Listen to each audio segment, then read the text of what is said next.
ඊළඟට අපි plastic තේපරණයක් plastic ජොග්වේ හදන තේ ප්ලාස්ටික් තේපරණයක් භාවිතා කරලා තේ හදනවා.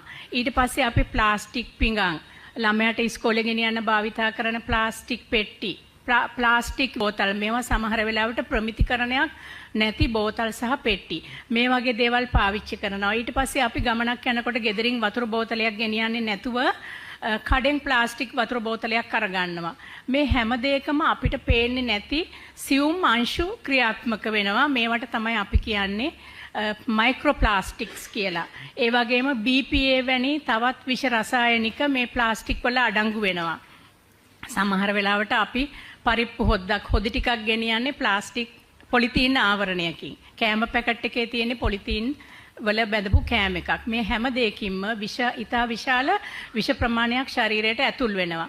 ඉතින් මේ විෂ කාලයක් තිස්සේ ඇතුල් වුණාම මේවා අපේ රුධිර වාහිනිය හරහා ගමන් කරලා ශරීරයේ තියෙන ප්‍රධාන අවයව මොළය, වකුගඩු සහ අක්මා වගේ අවයවවල තැන්පත් වෙනවා. කාලයක් තැන්පත් වුණාම මේ අවයව අකර්මණ්‍ය වෙන්න පුළුවන්.